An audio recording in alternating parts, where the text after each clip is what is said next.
নবী সাল্লাল্লাহু আলাইহি ওয়াসাল্লামের জীবনের শেষ আমল কি ছিল? মেসওয়াক ছিল।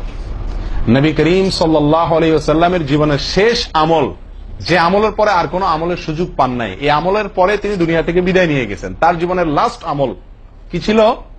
মেসওয়াক। তিনি আয়েশা রাদিয়াল্লাহু তাআলা আনহার কোলে মাথায় রেখে শুয়েছিলেন মৃত্যুর ঠিক আগ মুহূর্তে। শরীরে আর শক্তি ছিল না মেসওয়াক চিবানোর মতো, নতুন মেসওয়াক চিবায়া ওটাকে নরম করবেন এই শক্তিটা ছিল না।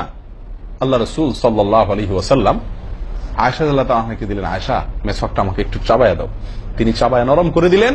এরপর নবী সাল্লাল্লাহু আলাইহি ওয়াসাল্লাম মেসওয়াকটা করলেন। বাস, এই মেসওয়াকের পরে তার মৃত্যু এবং এই মেসওয়াকের মাঝখানে আর কোনো আমল করার সুযোগ ছিল না।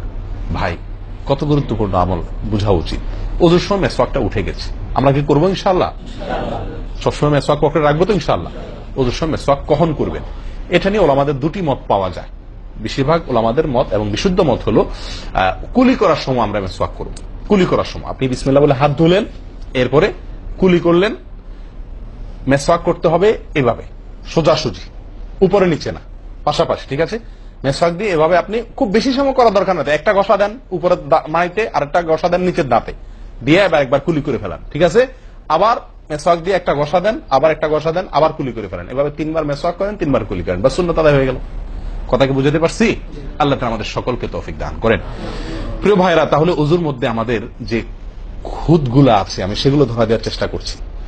একটা বড় খুঁত, যে খুঁত থেকে আমরা বেশিরভাগ লোকই মুক্ত নই, সেটি হলো মেসওয়াক বিহীন ওযু।